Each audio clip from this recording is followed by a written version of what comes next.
Bismillahir Rahmanir Rahim wa sallallahu ala Sayyidina Muhammadin wa ala alihi wa sahbihi wa sallam.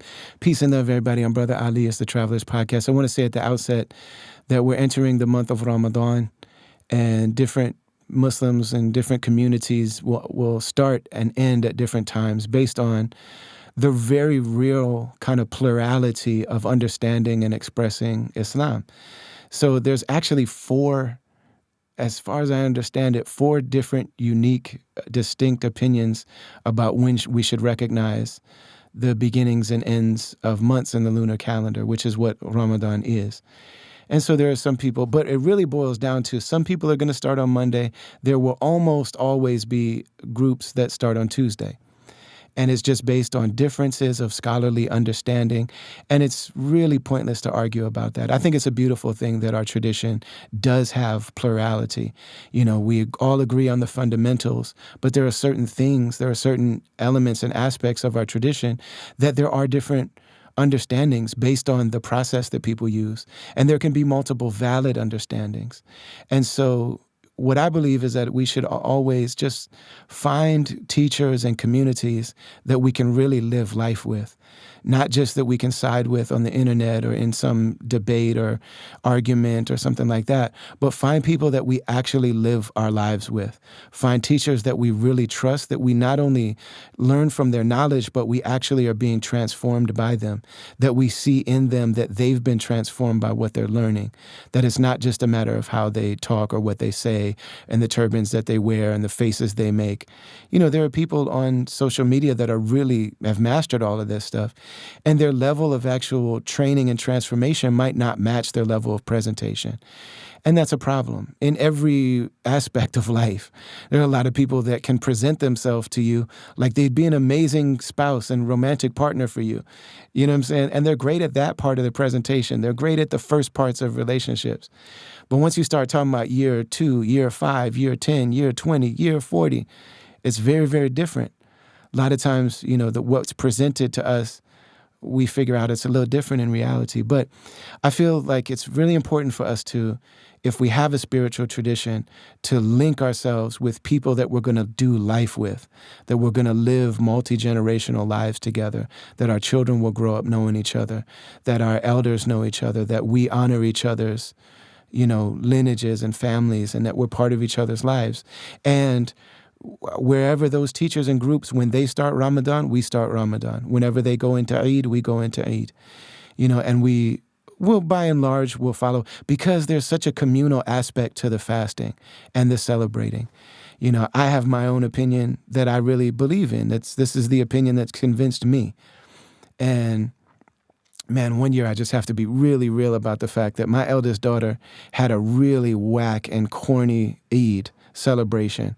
And as Muslims in America, Eid is really important. Ramadan and Eid, we have to really go all out because of the fact that we're such a minority, that it's so weird that you would believe in anything or do any kind of religion, but especially one that has my daughter wearing a hijab and eating certain meat and not watching certain things and not listening to certain things. Now, granted, she skateboards and does photography and collects records and all that kind of stuff. She's dope. She dresses cool. She's got friends from all different backgrounds, but it's always been weird to her friends that, like, no, I can't watch that. You know, my mom doesn't let me watch that. Or I haven't heard that thing that you know, that you're talking about. So for her and for Muslim kids in general, especially in the West with non-Muslim lands, we got to really go all out for Eid. And one year I followed my opinion that I think is right, and I still believe that, but most of the community did not. Most of the community did calculation. I believe in naked eye sighting of the moon. The Ramadan starts in the new moon. I personally prefer that opinion. It's the one my teachers prefer. It's the one most of the community that I would probably identify with at this point, they hold that opinion. And, you know, that you go outside, you actually sight the new moon. Somebody that's qualified and reputable in your area sights the new moon. And that's when we all start Ramadan. And usually that's going to be a day later. A lot of times it'll be a day later than calculation. It'll be a day later than global sighting. So some people feel like, well, if they sight the moon in Saudi Arabia or Indonesia, then we start fasting here. If one Muslim sees the moon, we all fast. These are the different scholarly opinions. But I follow the one that says we're not going to recognize a new moon until someone in our region has sighted it with the naked eye. And so I started Ramadan a day later, and I was ending it a day later. And we had this really dope tradition with our kids in Minnesota, because there's so many Somali families in Minnesota. And so we would get up in the morning, and we would go to the Eid prayer at one of the many places where Somali people are the majority, and we're not Somali, but our kids are black and brown and, multicultural. So they get to go and actually be with black and brown people praying the Eid. And it's colorful and it's dope and it's fun. And then after that, we would go to the International Pancake House. Not IHOP, but there's like a pancake house in the northern suburbs, I think it is. And we would go there. Then we all go to the Mall of America. And in Minneapolis, there's the Mall of America, biggest indoor shopping mall in America. At least it was when they built it. And it's just, there's a big theme park in the middle with roller coasters and rides and games. And it's like you're in an indoor theme park, which is great for Minnesota because sometimes it's in the wintertime. And so we would go there, and it was just brimming with Somali kids for the most part. I mean, they just take over the mall. You know what I'm saying? We used to call it the Mosque of America. It was really dope. And you go there and you play all the games, ride all the rides. You can go to the stores and buy gifts. You know what I'm saying? The parents are sitting there drinking all the Caribou coffee we can consume. And then you go to movies at the movie theater. You just ride out the rest of the day there. And so that was our tradition. We did it every year, and our kids really looked forward to it. So one year, I'm sticking to my thing. I've been studying with these scholars, and we have this way, and it connects us with nature. And I still believe that opinion. That's the opinion that feels best to me.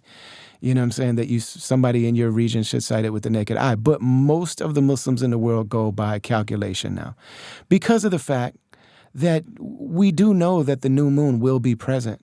It's just a question of whether or not anybody sights it. And so a lot of the Muslim world does that. And Turkey, the country of Turkey, that's what they do. So when I'm in Turkey, in Turkey, that's what we do. Like, we are fasting on Monday because that's when the calculated new moon will be born. And the Department of Religious Affairs for the country of Turkey says that's when the Ramadan begins, so that's when we're fasting. So I'm in this country, I do what they do. But man, one year I went with my preferred approach and understanding and expression and implementation and practice. And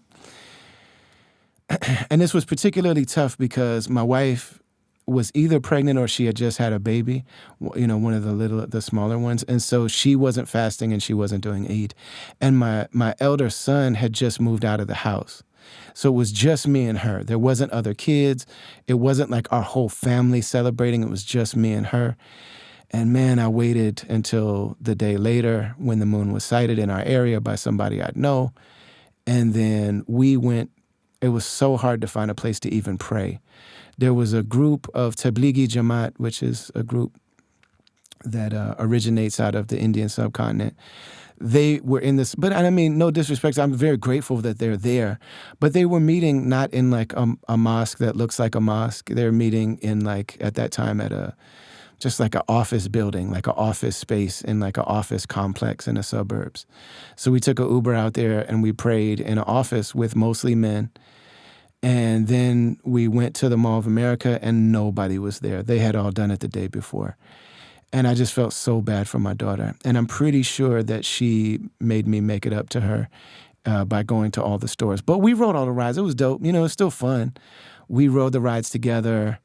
We went and ate, and, I'm pretty sure we went to a movie and all that kind of stuff, but it's just not the same. So anyway, I say all that to say it's Ramadan. The second thing I want to say about that is that, this humanitarian crisis, this genocide, this ethnic cleansing, this crime against humanity that's taken place, that the whole popular, powerful world is behind in Gaza, in Palestine, this really wicked occupation that's a continuation of what the Western Europeans have done all over the world for centuries. It really is a continuation of that. I mean, this is something that was implemented by the British, who are notorious. And I spit in a tube and it says a lot of my lineage is British. But I'm just telling it like it is. I mean, the world knows this type of occupation, this type of colonialism, this type of empire. And it's everything they say it is. It's been an oppressive apartheid state for generations. I mean, I've been connected with Palestinians for 30 years since I've been Muslim. And what they've undergone for the last 75 years is just criminal, And now they're conducting a full-scale genocide. They're starving the people. They've captivated people into one little area in Rafah, and now they're bombing them and attacking them. Dropping food and then killing them as they go to get the food. This is the humanitarian crisis of our time. I mean, this is if you lived through, World War II and the Holocaust, this is our generation's Holocaust. This is who were you when it really mattered? And yeah, the threat is there that if you speak up about it, people will call you anti-Semitic, but it's just come on. We're not falling for that. We're not going for that. Anti-Semitism is a real problem, and it's a white European problem. It's not a Muslim problem. It's not an Arab problem. That type of anti-Semitism is really a white problem. And I say that as the whitest of the whites. So the idea that if you speak about that, that means you're somehow hateful. No, I'm sorry. We get to critique what you're doing with your military. We get to critique especially, people always ask me, why don't you talk about the Turkish government and what they do or didn't do or did or didn't do back in history? It's my listeners aren't in that group. I don't have a platform. I don't have a voice in Turkey. I live here, but I don't live here because of the government. I live here because of the culture, the historical significance, the quality of life. I live here because of the community that's here. People say you're a shrill for the Turkish government. No, I'm very not. I'm talking about Turkish culture. I'm talking about Turkish, the history that's here from the last 400 years. That's what's drawing me here. And I don't pay taxes here, and I don't vote here. Where I do pay taxes and where I do vote and where I do have some type of voice and influence and platform is in the largest superpower in the world that's funding this generational genocide and ethnic cleansing, this scar on the face of the human tradition and family that's happening right now in Palestine. And it's not the only one. It's not the only one. There's also what's going on in the Congo and what's going on in other places, and they're all very real. But during this month of Ramadan, the Zakat Foundation has been sponsoring us from day one, and we're going to be doing a campaign with them that starts immediately where they're delivering meals to the people in Gaza. And it's $5 for a meal. I would like to generate with me and you 5,000 meals. We're going to be talking, inshallah, to somebody that is working with Zakat Foundation, somebody that's, been there while they are getting aid into Gaza. And so we'll talk to him, inshallah, about what that experience was like for him. He's also in Istanbul training medical health professionals, therapists, to assist the people of Gaza, who are not only Muslim, by the way. A lot of them are Arab Christians. There's Arab Christians all over the world because of the fact that the Arabs did not, by and large, expel the Christians and the Jewish people, their religious minority populations. They didn't do that. They honored them and they allowed them to flourish and to grow. And so the Jewish community, for example, thrived in Muslim Spain and Portugal. In Andalusia. I mean, it's the record is there. The language of Hebrew, the Hebrew language was saved during that time, was rescued and resurrected during that time with the help of Arabic. And so, this is the real history, and this is the history that's kept from us. But during the month of Ramadan, head to Zakat Foundation, zakat.org, and find it'll be right there on the front, where you can donate meals to people in Gaza. Doesn't mean you're weighing in on a political situation. It doesn't mean that you're, against anybody's community or religion or anything like that. It just means that you want those human beings to eat food. And there are people that are delivering that food. So I wanted to start with that first and foremost. We just released a new song, a new video, a new single called Cadillac. We're in the process of unveiling a new project called Love and Service. This is a collaboration between myself and a really amazing producer, artist, animator, illustrator, just an amazing human being, somebody that's become a really dear and important friend to me. My man, Justin Herman, who for a long time went by Unjust. His name was a kind of a countercultural kind of thing. So he actually is an anti-Zionist Jewish American brother who has always said, like, if my community and my country, what they call justice, I'm actually the opposite of that. If the justice system, that locks up all of these black men and does all of these things, if this is what you call justice, then I'm unjust. So it was like a kind of a, punk rock countercultural kind of thing. But it's interesting because to be unjust is the worst thing in the Islamic tradition. And our dear friend Yassine Bey said, man, as we were making the album, I kept sending it to him. And I was kind of trying to hint to him, I hope he would get on it. So far, he has not rapped to any of the songs. Rock Marciano did, and Casual did, and Aesop Rock did, and Quelle Chris did. And man, these people all came through and blessed it. They killed it. When you're friends with Yassine Bey, you don't really ask him to do things. You don't like really have those kind of expectations. It's like, man, loving him means loving him just like he is. And that's how we should be with everybody. So it's like whatever he's feeling, I tell him all the time, I need you to do whatever you feel. That because that's how you became you, and that's how you've given the world. Whatever is good for you, whatever is coming from the truest part of you, the best part of you, everybody's got to struggle with our ego and our traumas and all that stuff. That's just being a human being. But whatever is emanating from the best part of you that made you become you, whatever you've been following all this time, I need you to keep on following that. So Yassine hasn't rapped to it, but he did say, man, you got to think about that name. We should be really careful, like words have power to them. So Unjust basically made lowercase the UN and actually crossed out the un part in Unjust. So because that's the name he's been going with forever. He's been known by that. He spent 15 years in the Bay working with the hieroglyphics crew, and he's been known by that name for a long time. So we're not just going to do away with it. But the idea of being just. So we made this album together that I just love. Like, we made exactly what we wanted to make. He gave me the music. He let me do whatever I wanted with the music. I changed the tempo. I changed the key. I put different instruments and stuff. I put different drums on things. Most of what ended up on the record is what he sent me. But I mean, he let me really have free reign with his music that he made. And that's very rare that people do that. If you send Drake a beat, he's going to do whatever he wants.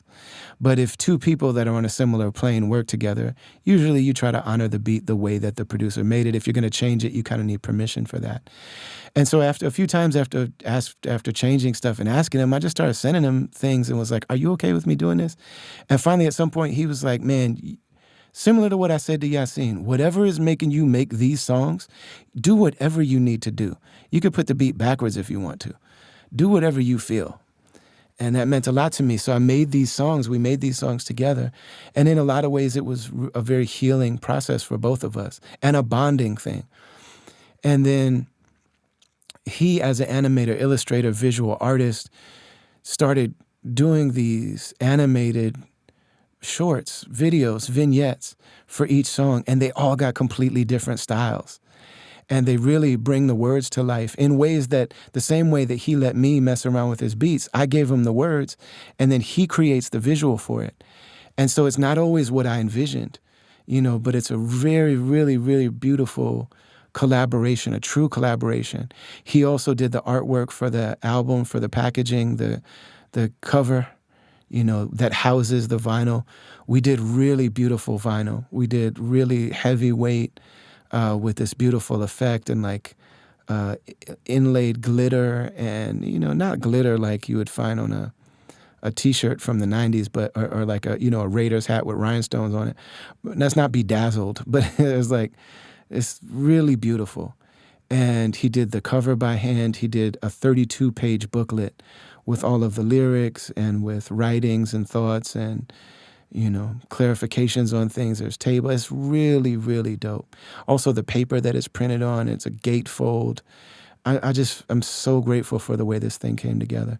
So about 3 weeks ago, we did the first single, which is called Ottomans, and the automated short for it. And then we also I went into the studio of this filmmaker from Kenya. His name is JJ. Really beautiful guy, really beautiful man. He's got a studio here, so I went in there and I just rapped in the studio, just spit it.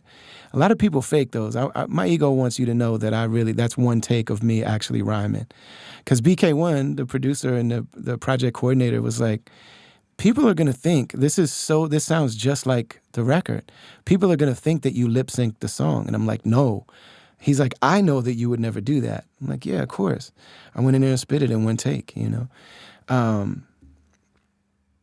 So we did all of that. And then we just this week released the second single for a song called Cadillac with an animated vignette that's so beautiful and so haunting. And it just brings the song to life in the most amazing way to me. I'm so grateful for this whole process. But this song, Cadillac, every word of it is true. Sometimes people do stuff about their life, art around their life, and they take certain artistic liberties. And, I had one song when I first started, maybe a few songs. Yeah, there's a song on my demo tape, Rites of Passage. If you haven't heard my demo tape, if you can go to brotherali.com in the join section, we got a thing called Caravan, where just for the lowest, I think at like the $5 level, if you join, you get access to all this unreleased, rare, exclusive music.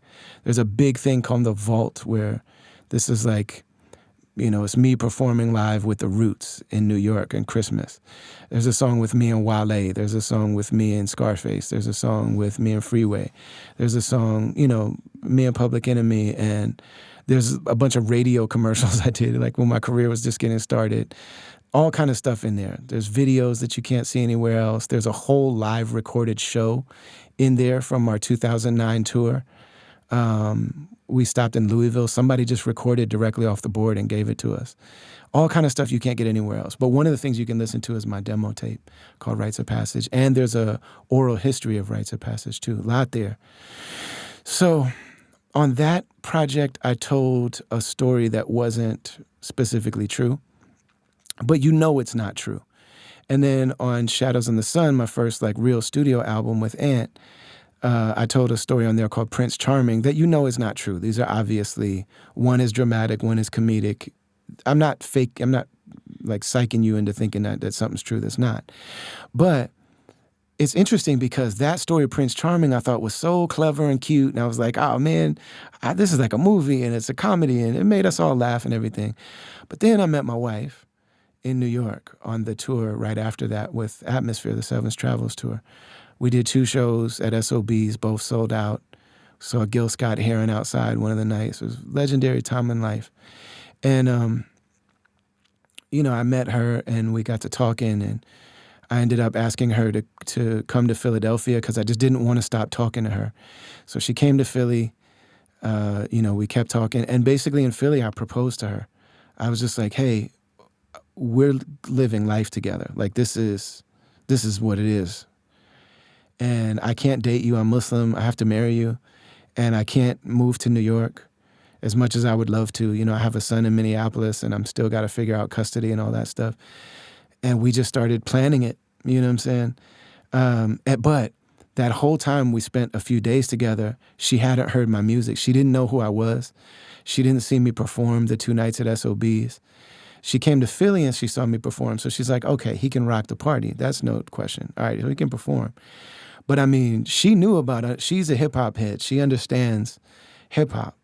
And, she was an Atmosphere fan. She didn't even know Atmosphere had fans. She's Black and Puerto Rican from the Bronx. Not like her friends were Atmosphere wasn't a big thing in her crew. She found one of her dudes that she was like, wait, you know Atmosphere too? Like they had never even spoken about it, but she was still is a big Atmosphere fan, and as am I. It's one of the things we bonded over. So we spent several days together, and she hadn't heard my music yet. And she told me in the back of her mind, she's like, please don't be whack. Please don't be corny. Please don't be adequate. Don't be mid. Please be dope. And so we parted ways. I'm leaving Philly, headed for Baltimore. She's got to go back to New York. I give her a copy of Shadows on the Sun. And she said she listened to it on the train on the way home, and she's like, oh, thank God, this is dope. And it's funny, and it's insightful, and it's, But there's a song on there, Prince Charming, which is about a dude that seems, kind when you first meet him. He's all nice and gentlemanly and everything, and he's charming. And then slowly over the course of the song, he becomes a stalker. And by the end, he's just a full-on stalker. And she's like, I just need you to know, it's a very well-written song. It's really funny. I get it. But she's like, for somebody who's been through something like that, it just hits a little different. And I was like, damn, I didn't even think about that. So I vowed that I would no longer tell stories that weren't true. And then over time, I got to the point where I was like, I have to tell every story that I'm going to tell. Every detail has to be true, and it's got to be first person. So I no longer tell stories about other people trying to rap from their perspective. I came up with a way that I'll talk about it in first person of what it's like for me to love and witness and admire you through whatever you're going through. So that's the perspective that I come from and that I've adopted. Now, so every word that I've ever said is true in the stories that I tell that are supposed to be true. There are people that embellish for the sake of, they take artistic license, poetic license. And there's nothing wrong with that. Hassan Minhaj, the comedian, is a friend of mine. And he was on this show just about a year ago. He was on the podcast. And since that time, the New York Times wrote a piece about him, basically saying that a lot of the details of his stand-up didn't actually happen to him. So he does a style that's very similar to what they do like in Europe and in England. They do a style that's not just like joke, joke, joke, joke, joke, joke, joke. It's a lot more of like a one-person show. And his is very autobiographical. And there are moments where the camera zooms up to him and, his last special said, this is a true story. And, he talks about hate crimes and all of these things that happened to him and to his children and things like that. And they're really riveting stories. So the New York Times did a piece basically exposing that a lot of these things aren't actually true. They didn't actually happen to him. In his defense, he said this is a hit job, and I believe that. They had the very clear intention of doing an expose piece where they just like, this isn't even true. One of the things he said in there is that they're emotional truths. And I feel weird talking about this here because Hassan and I haven't talked about it one-on-one. I haven't talked to him since all of that happened. But what he came out and said basically is that he wanted to talk about the experience of being a brown South Asian Muslim kid growing up in America post 9/11. And so he's talking to people, a lot of his fans, a lot of his audience are in the dominant culture. They're white Americans. So they have a lot of struggles, but they don't know what it's like for the government to actually attack you and imprison you and, ban your family from coming because of your identity. That's not something that they've experienced. Or what it's like for this is happening to my community and it could happen to me, which is something that if you're not in the dominant group, if you're in a marginalized group, a minority group, you understand that. You know what that is. I would say the closest that white Americans have felt to that was 9/11 and, in general, school shootings and acts of terrorism. That's a time when white people feel like, okay, well, they didn't target specific people. It's not like anybody did anything. They just were killed and targeted because they're them. And if I'm in that group, so 3,000 people got killed in the Twin Towers in 9/11. 2001. And, it's like they didn't do anything. Nobody knows why they were even, it's not like they targeted. They just were being Americans. and just in a building that got targeted. And that was so viscerally violent to people, to the dominant culture, that they started wars in Muslim countries, in brown Muslim countries, that had nothing to do with that attack, even by the official narrative, which does have really big question marks in it. There are big question marks in that narrative. But, and then so America went and targeted the army, the armed forces went into Iraq and Afghanistan and killed 1 million people that had nothing to do with 9/11. 1 million human beings died in those wars. And so that's a time that white Americans felt that way. But it's not a feeling that most people in the dominant culture have. So what Hassan basically said is that he would talk about things that happened in the community, but the people weren't really responding. And so he started writing these things into his own personal story, because he was saying they're emotional truths in a sense that these things are happening to my community, that could have been me. And in order to convey that, he said, I just did make them happen to me, or things that I was threatened with. An anthrax attack, opening a letter or package and white powder fell all over his daughter and his wife almost avoided. Like all of these stories, what you find out is that these are dramatized tellings of things that are real in Hassan's life, even though these details didn't happen. And I understand that that's one way to do it, and I respect that. And I respect him and I respect his art. The question for me, though, is like, what about the people like me who just tell the real details of our lives?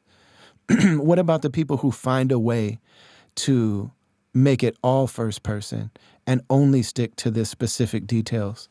What about the people that do have that loyalty to the truth and just deal with it? Like whatever the response is, I'm just going to live with that response.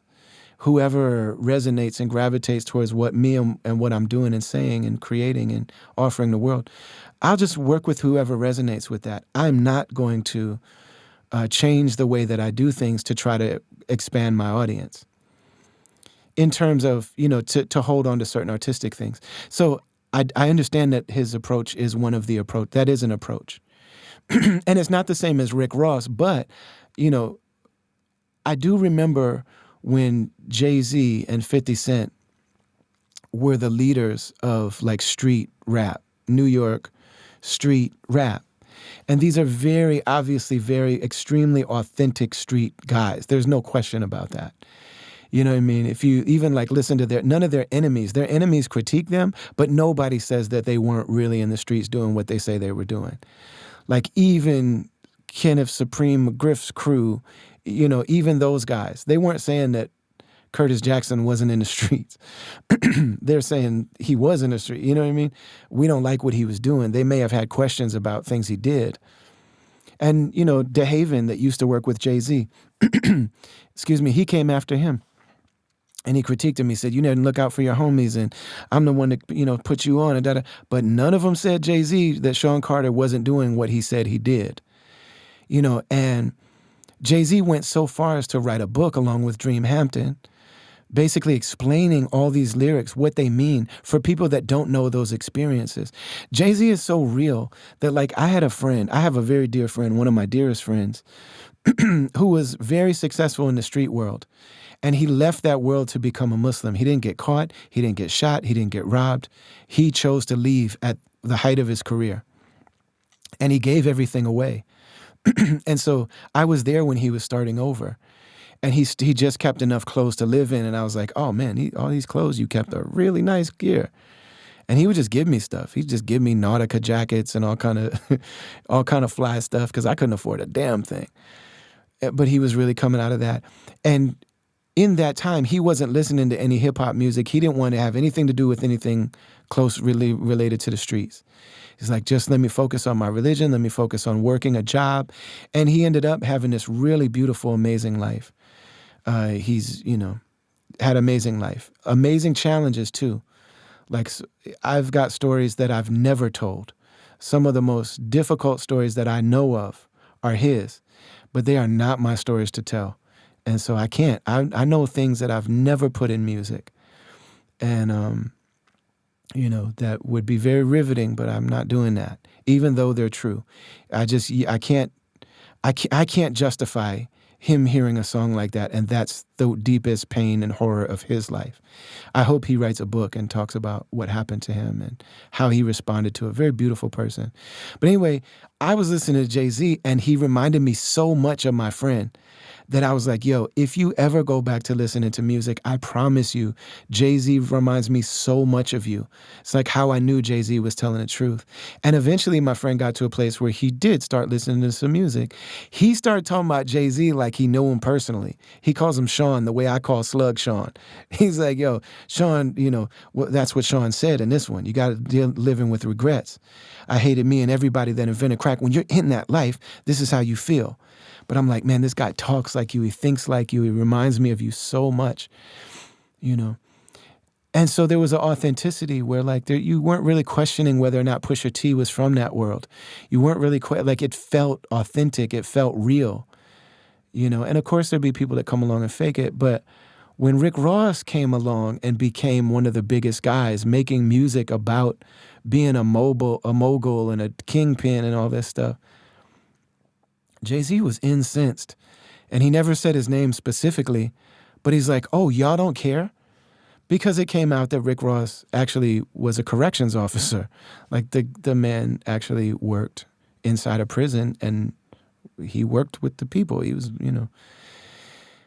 but he just made amazing music. There's no denying the fact that Rick Ross makes some of the most incredible music, rap music that's ever been made. He's incredible at picking beats. He's got a really musical approach. It just sounds right. It feels right, the energy of it. Even though I don't necessarily believe, especially his stuff about his earlier life, when he talks about being rich and successful and powerful and stuff, I feel that because that part is real. Like he talked about it until it became real, but you could tell Jay-Z and 50 and those guys were just incensed with this, man. Like, you guys don't care? Y'all don't care that this guy isn't telling the truth? So when you do tell the truth, it matters. It really matters to us, And that's the only thing that, that's the only the thing that, if Hassan's approach or certain other people is like, these things I'm saying are true, but they just didn't necessarily happen to me. So I'm taking artistic license, trying to show what it's like to be from a community where these things could happen to you. The things he's saying could have been him. Absolutely. And living with that reality is a very real physical type of trauma that you're experiencing. There's a very real danger that you're living with that relates to you and your livelihood and your life and your freedom and everything, the living that you're trying to forge for yourself. So I get it. But my stories and this story Cadillac are completely real and true, and every single detail is true. So this is a story that I've always wanted to tell. There's certain stories that live in my heart, in my life. And it's not necessarily that it's the only time this has ever happened, but there are certain stories that part of why I love them so much is because they embody a kind of a lived reality that I've had, or a theme or a stream that I've had throughout my whole life. So this thing that happened in this song called Cadillac, it's not the only time it's happened. And basically what we're talking about is being in a completely innocent situation, being harassed, threatened, almost being killed, and by police for no reason. And what's tied in it as well is that my own experience, me being an albino, my parents are white, my family is white. I spit in a tube, it says I'm all the way European. But my wife just laughed in my face. She's like, 100% European. Just like, all right. My mother was adopted, and she used to tell us all kind of stuff. You're part Cherokee, and you're part this, and you're part that. And so part of me was holding out like, well, maybe there's something else in there. But I was like, man, just give me some Muslims in my history. Can I at least get some Muslims? And there were Muslims in England, and there have always been Muslims throughout the world. But it said that I had some Eastern European Slavic blood. So I'm like, all right, there's probably Muslims in there. Albania, something. Somebody's up in there. That's cool. I just want some Muslims. In any case, I grew up in this family, in this situation, and there's another kind of emblematic story that I tell all the time of this woman, the lunch lady in my school, who saw that my mom was dyeing my hair, trying to help me stop from being bullied. And she introduced me to Black wisdom and that whole tradition when I was maybe 6, 7, 8 years old. And that's what set me on the course of my entire life. That's why I am the person that I am now. And that's one of the stories that, like, yeah, that's not the only time it's ever happened. I mean, this is a lifetime of, especially when I was young, being in Black households and with elders and teachers and friends and, all of my romantic interests and all my enemies and everybody important in my life was Black for most of from that moment until BK1, to be very honest. And, so, this is also another thing that happens with that, is that there's a lot of that sometimes I get mistaken for being Black. There is a misunderstanding about albinism, and a lot of people think that albinism is something that happens to Black people where they're African, they're descendants of Africa, they would be melanated, but because of the condition of albinism, they don't have the melanin. So they're like white, light-skinned Black people. They're white-skinned Black people who just don't have the melanin. A lot of white people think that. A lot of Black people think that. And albinos are in every group of people, but it is also true that in sub-Saharan Africa, the number of albinos, the percentage of albinos is like 4 or 5 times what it is in other parts of the world, particularly in Europe. And then also it's more noticeable when Black people are albino than it is if, like, the whole rest of the family is just blonde hair, blue eyes, and then you got one with white hair and pink eyes. It just doesn't look that different. You might not even necessarily notice it. But then you take also along with that I was socialized around Black people my whole life. And, like, that was a sense of safety and security and just life for me, So it's happened many, many, many times. People think that I'm Black. They just assume that I'm Black. And when people were, really critiquing the successful artists in the Twin Cities, there was a whole thing online on Twitter that happened around the time of the pandemic, while the pandemic was going on, that people were saying that all of the successful artists in the Twin Cities started with people saying that there was racism, which there absolutely is, and they were saying that there was mistreatment of women, which there absolutely is, but they were targeting the artists, and specifically, like, the more successful you were, the more they were accusing you of that. And so basically there were people at that time saying, Brother Ali lied and said he was Black. And so that's the critique of me. Everyone's got their critique, and so that's what was said during that time. But it's been a reality throughout my life that people have thought I was Black. And a lot of times I don't know until they say something, until either I say something about, being white or my family being white, or somebody else will say, I was with an imam not too long ago, and he was like, you don't have to hurry. He's like, take your time. You're not Russian, you're African American. And I was like, oh, actually, my family's white. And he was like, huh? Or like one of the imams in the Bay Area, Imam Fahim Shoaib, that I named my son Fahim after, he came and visited Minnesota one time, and he came to the Mall of America where I used to work back in those days. I used to sell suits at the Mall of America when I was an imam. That was like back in those days. And my dad just happened to be there, and he met my dad like at a separate place in the mall. My dad happened to be at the mall, and he saw the imam, like our local imam, who was with this Imam Fahim Shoaib. So he was like, yeah, we saw your dad. And Imam Fahim was like, who? He was like, the Caucasian guy? And the Imam Makram from Minneapolis was like, that's his dad. And I was like, my parents are white. And I think Imam Fahim was like, what are you talking about? But there's been several times, like with police, where I'm minding my own business. I'm sitting in the car outside. I can't drive, and so people would drive me. People would give me rides, my friends. And especially when I lived in North Minneapolis, which is a historically Black community, where the police harass everybody on a constant basis, we'd be sitting in a car, and like Sadiq from Rhymesayers or Carnage Executioner or one of the brothers from the mosque would be dropping me off, and we'd sit outside and talk, sometimes for an hour or two. And the police will always come. And, if they just saw people sitting in a car, And they'd be like, yeah, 2 black males in a car, da-da-da. And they harass me. They take my license. Give me a license. I don't have to give you my license. I don't have a license, first of all. I don't drive, and I'm not driving. So I don't have to give you my ID, but I will, just to keep us from getting beat up and taken to jail for no reason, you know. So they'll see the ID and be like, Ali. That's my legal name. It's been my legal name for 30 years now. And they say, Ali, is that your birth name? What do you mean? Was that the name your mother named you? I mean, I changed it. He's like, oh, yeah, you changed it in prison. Okay. Just harassment. Or like I would come home late at night, go to shows and things like that. Come home late at night, take out the garbage in the alley. And there's police back there to pull guns on me, and they call it in. 6-foot black male, 250 pounds, albino, whatever. Those are the times when I know what people think I am, but a lot of times I just don't know. And I don't know what that is. If maybe I just had to like stop thinking about what other people think of me because of the, torment or whatever. But like, I don't know when women are attracted to me. I'm the last to know. I'm the last to know when somebody thinks I'm like their mentor. I'm the last to know when somebody's afraid of me. I'm the last to know. My wife would tell me, hey, so-and-so really looks up to you. Just hope you know that, Or I've had people come and tell me, I'm embarrassed. Something happened in my life, and I was like, embarrassed for you to know this. And I'm like, why? Oh, I made a bad decision.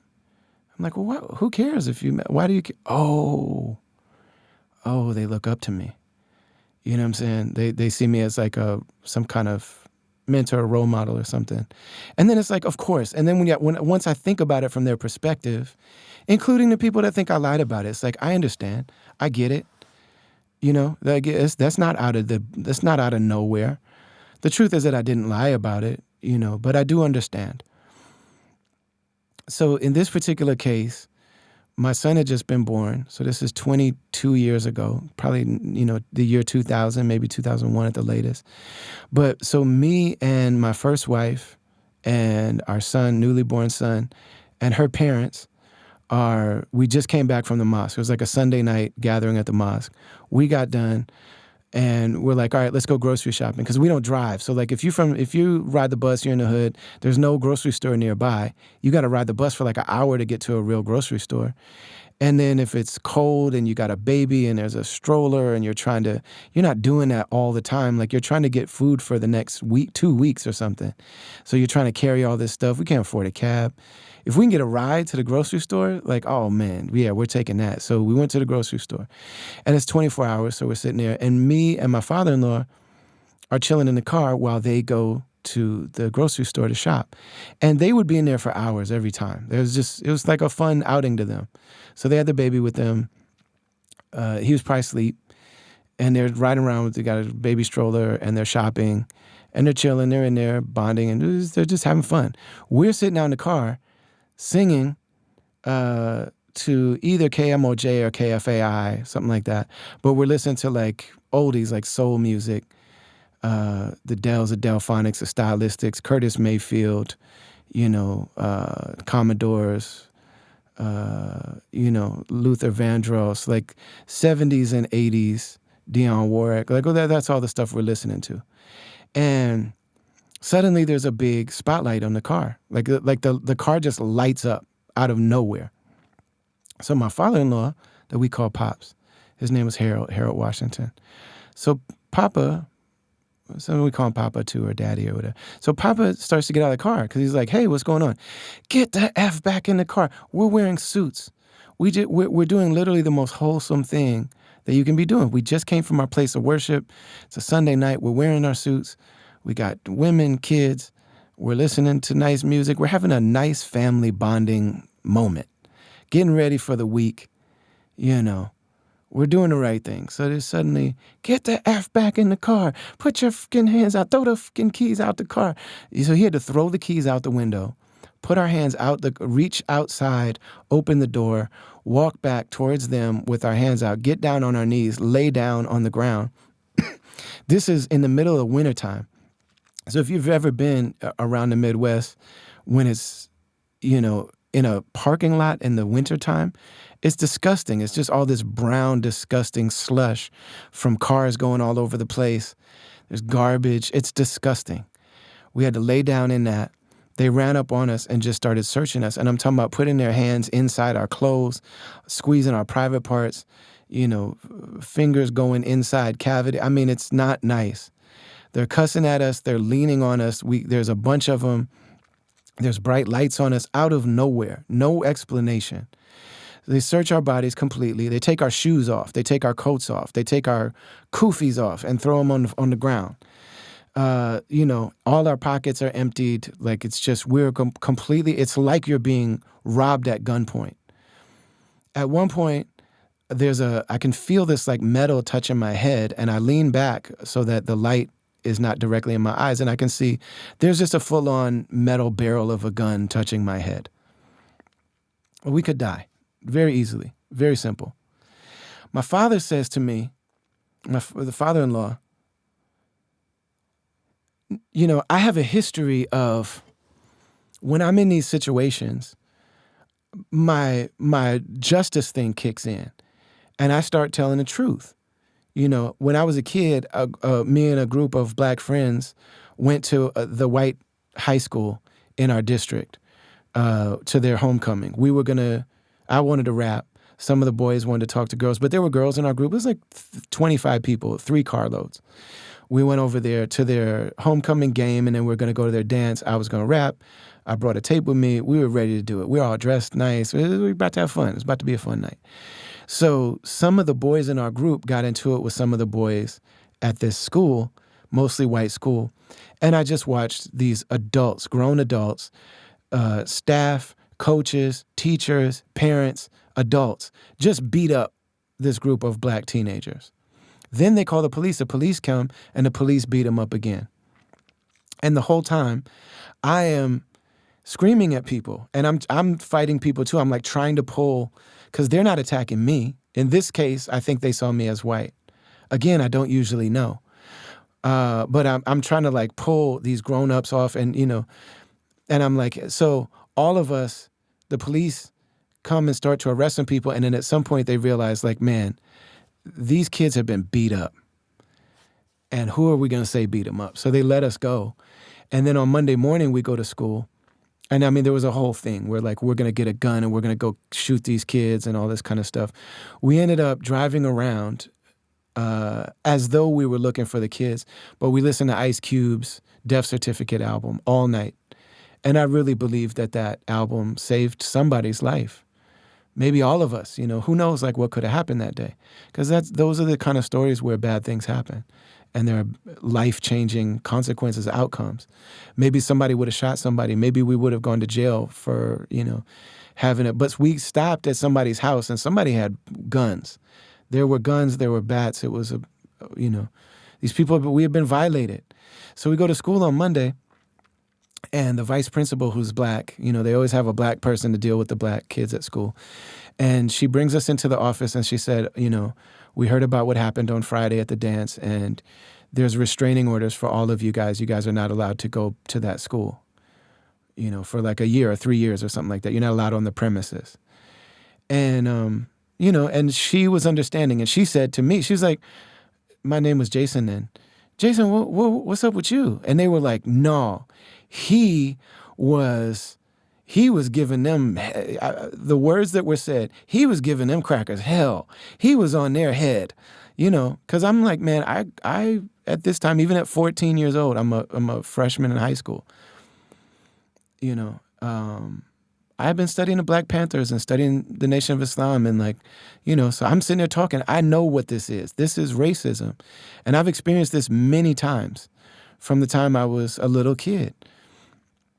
And there was actually a guy in that group from my high school that didn't like me and didn't trust me and didn't like this little white kid coming around rapping. And he has the right to feel that way, But after that day, after that event, he was like, okay. He just stopped opposing me. It's not like he's ever going to be my best friend.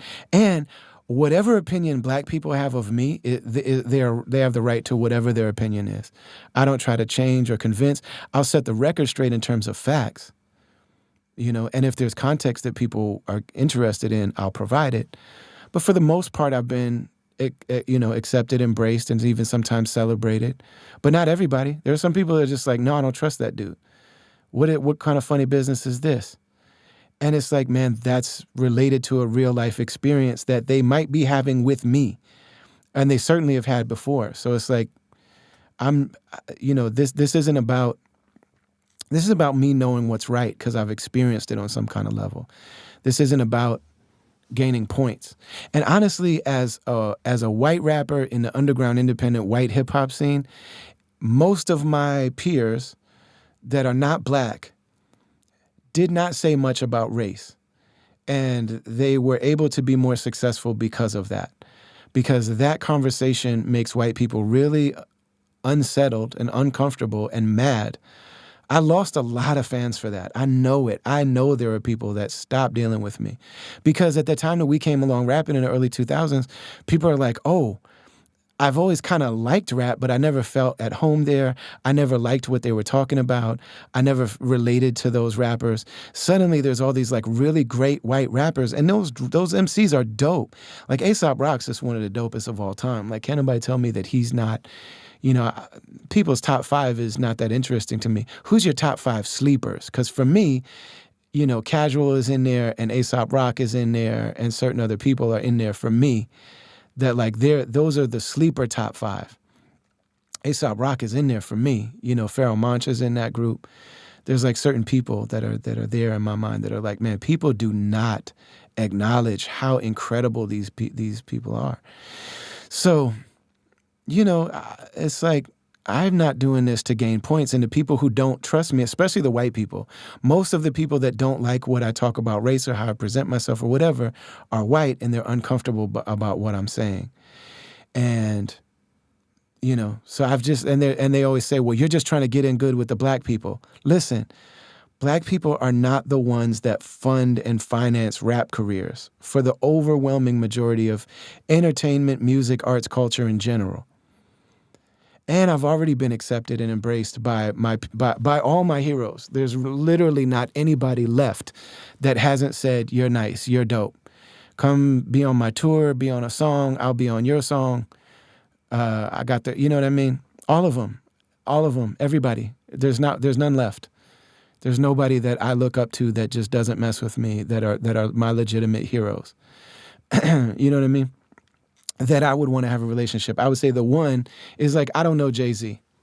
But I was at a thing one time and was in very close quarters with him.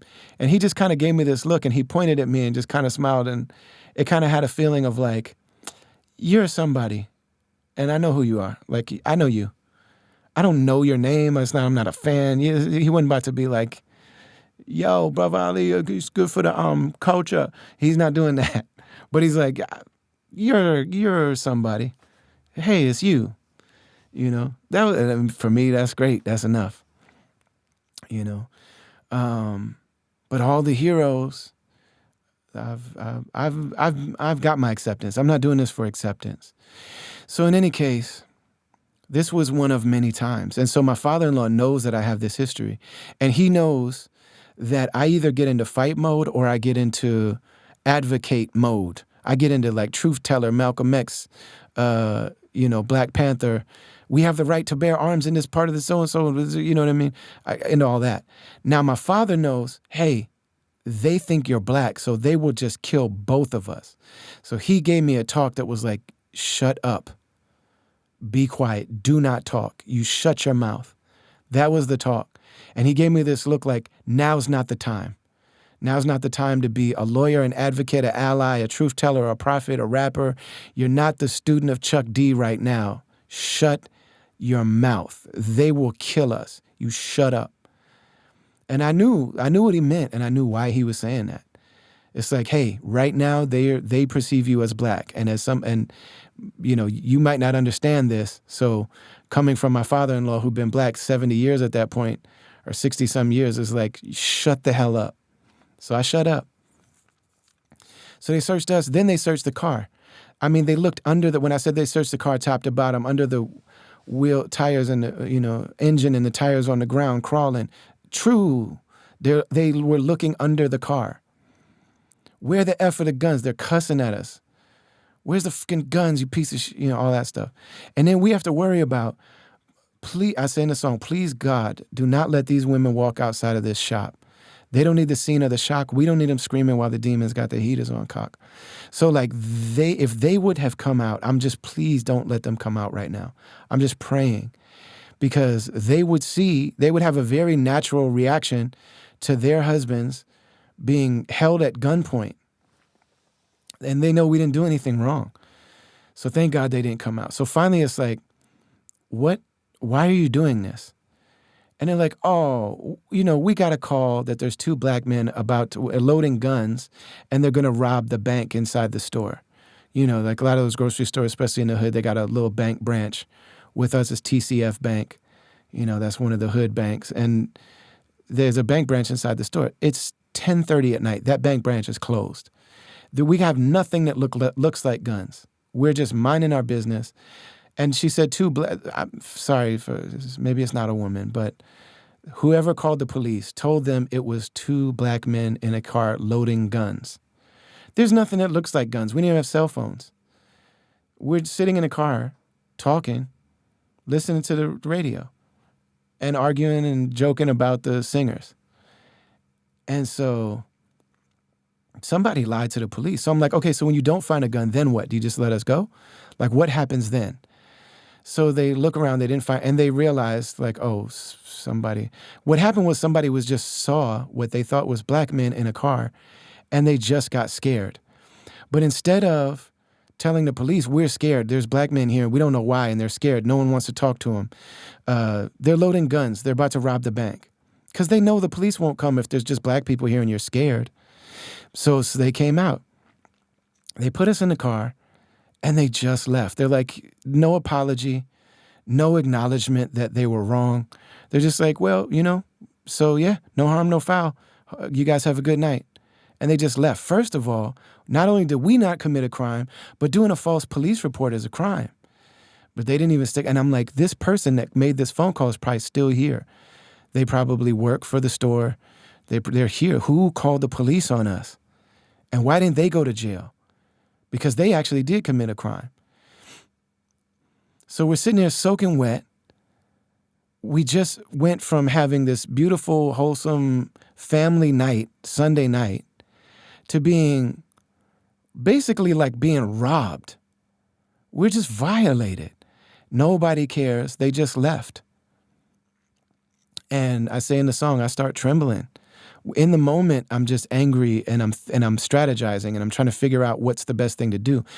After those moments are over, whenever I've been in danger and I realize it afterwards, I start shaking, and I might cry. That's when my body starts to react. I don't respond in the moment usually. I usually respond afterwards. And one time me and my wife were sitting in our apartment in Uptown. We moved to Uptown. I usually need to live near the thing that I want to do in my life because I can't drive. So like when I was one of the imams at Masjid An-Nur in North Minneapolis, I lived on Broadway so that I could get right there. There was a time, my house in Minneapolis that we moved out when we came to Turkey is like 5 blocks from Ant's crib, because I'm like, well, let me live right by Ant so I can make more than one album every 5 years.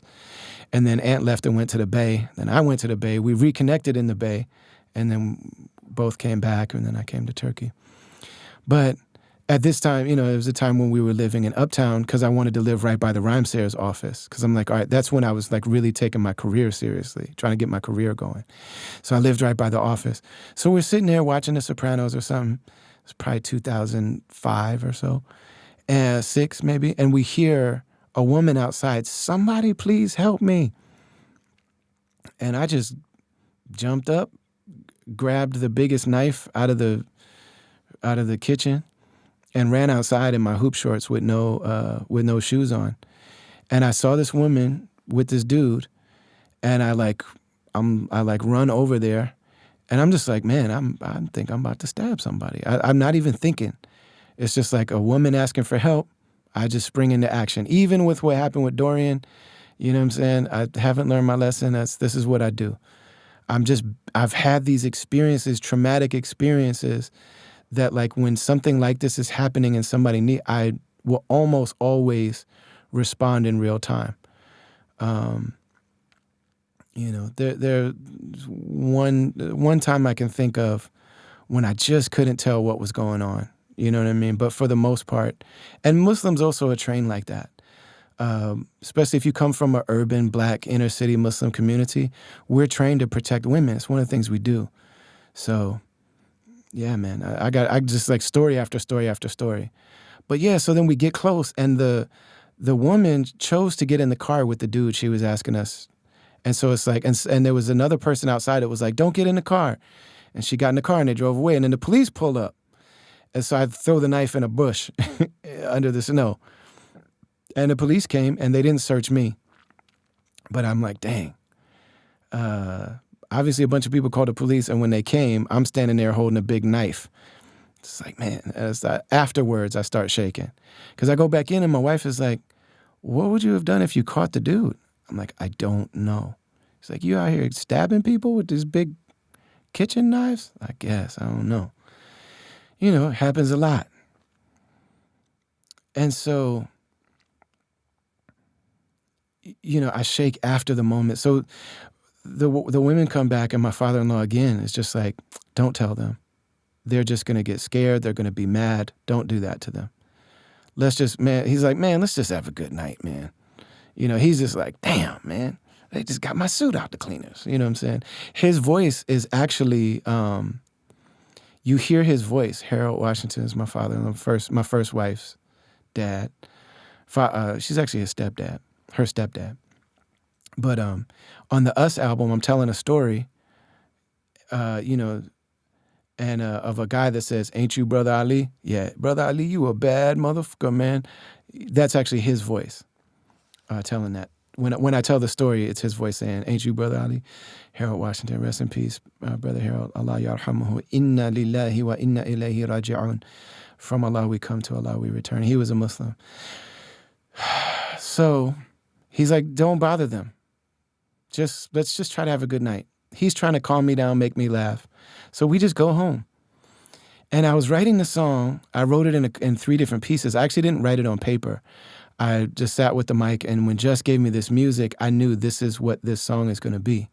So I did it in 2 different passes. I just set the song up, sent it to him, and he was like, oh, this is crazy. So then I developed it almost all the way to the end, and I couldn't figure out how to end it. But I'm like, don't try to give every detail of the story, just exactly what needs to be said. So I'm thinking, how do I end it? And I go on tour. I come back and I find out that he died of a heart attack. I'm like, okay, that's the ending. So that's the song, Cadillac. And I'm really grateful that it came out, and it came out the way that it did, that Just gave me just the right music. And he also created this video, this vignette. The style of it is really beautiful and dope. And it's, we're releasing this on our own label. This is not on a record label. There's no budget. It's all with our own money. It's all with our own resources. And there's not a lot of extra money, thank God we could afford to press this up in a really beautiful way. That was the main thing for me. We got it mixed, got it mastered, so it sounds like we wanted it to sound exactly how we wanted it to sound. And it cost kind of a lot because we had it mixed twice. And then we had it mastered twice. So, it costs money. That stuff costs a lot of money. And then, to get it manufactured with that extra deluxe kind of feel. And then we made it a price that's an affordable price. A lot of times deluxe stuff, you can go $100 or more for a deluxe pressing of a record, but we just didn't want to do that. So the pre-order is available now. It's the Love and Service album on brotherali.com. Casual is on it, Aesop Rock is on it, Rock Marciano is on it, and so is Quelle Chris. And it's a project that I'm very grateful for. This is like one of the albums that I'll have for the rest of my life. This this represents a chapter of my life. And it's not an easy chapter. This was like when my family left Minneapolis. I left the business situation I had been in for 20 years that I thought I would always be in. There was a canceling thing happening with the music community. I couldn't perform. There was no money coming in. I mean, and we moved to another country where we only knew one family, and they left. It's a very difficult place to live and move to. It was a very traumatic time. One of the most difficult times of my life. And making this music is how I soothed myself, and it had a big hand in the healing that's happened. Because now I look up, it's been 3 years since we moved here, and I'm in the best situation I've ever been in my entire life. With across the board, I mean, it's just objectively the case. I'm healthier, I'm more free, I'm more happy, I'm more sane, I'm more observant. My marriage is better, my relationship with my kids is better, my faith is stronger, my therapy, lost a lot of weight, been going to therapy, healing my relationships, just so much healing. And this album is absolutely tied to that. So for me, it's like Shadows on the Sun is a moment, Undisputed Truth is a moment. Those are like moments where my life changed forever.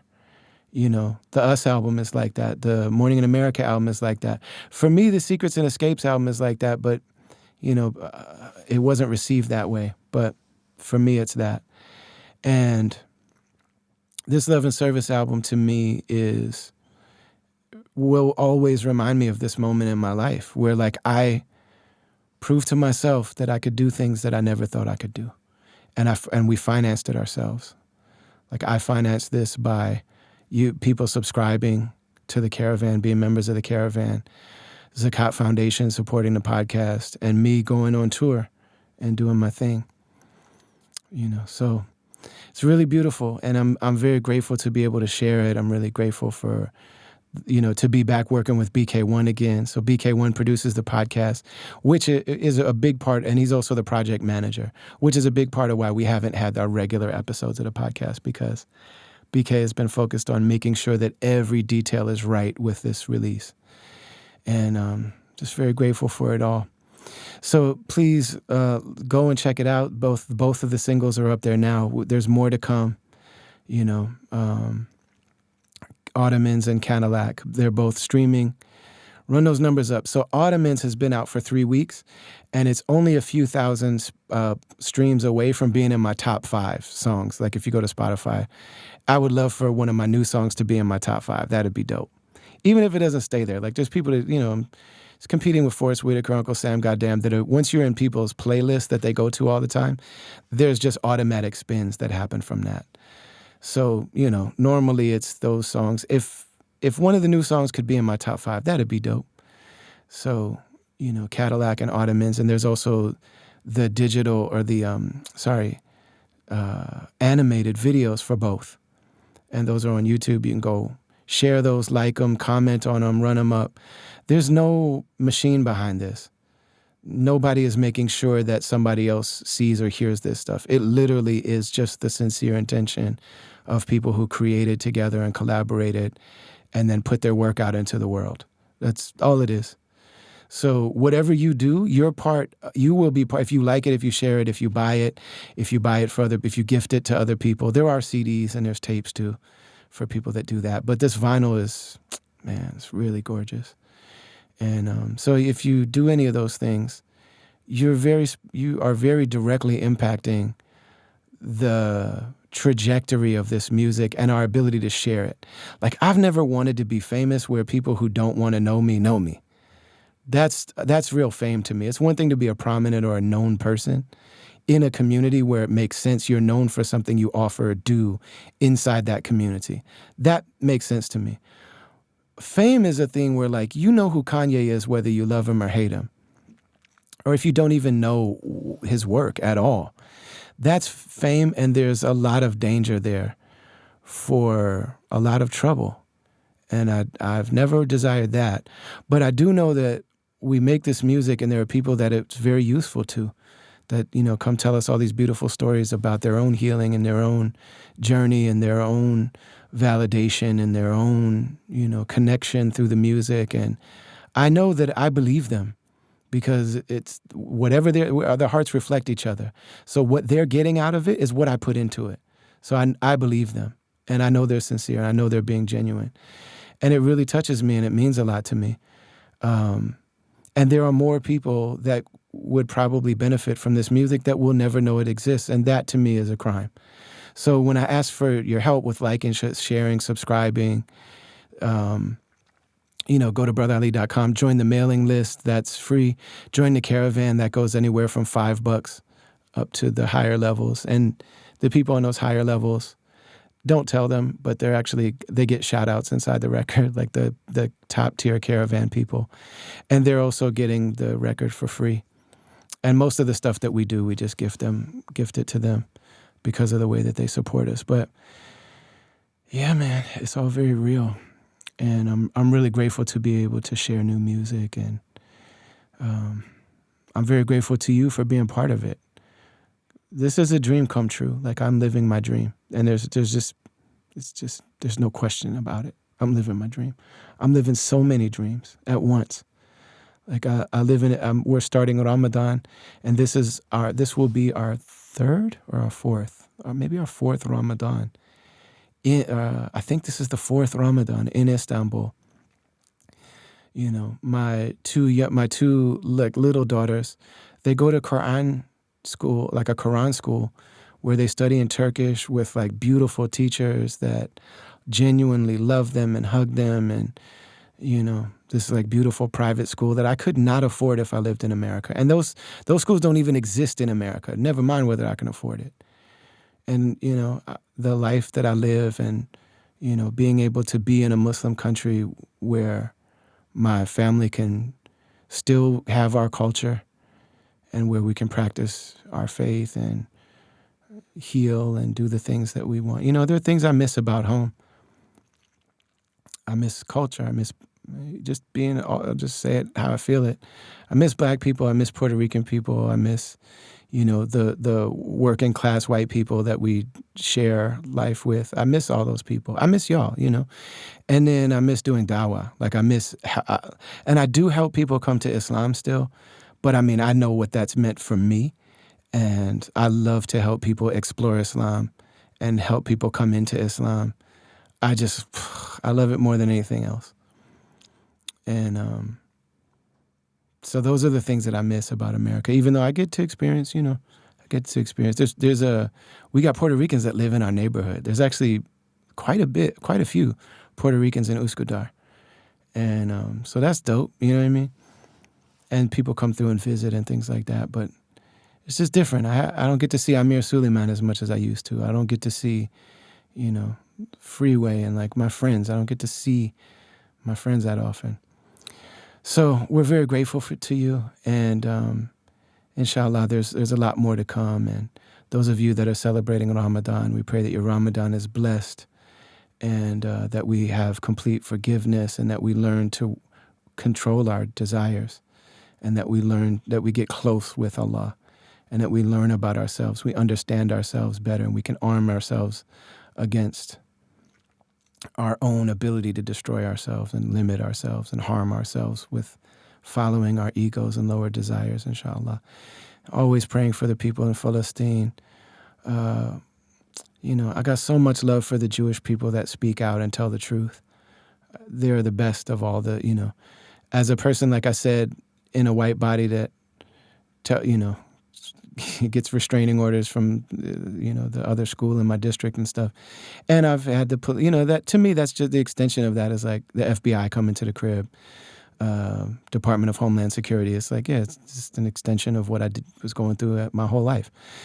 And so I really pay close attention when white people or people who speak, that are in a position of power, speak up from within, because I know what that means. And there's just nobody that I've seen do that better than white Jewish people, in this moment. They've been doing it for a long time. So shout out to them. I respect them very much. I love them very much. Thank you all. I'm going to wrap it up now, and we'll talk to you next week. Assalamu alaikum wa rahmatullahi wa barakatuh.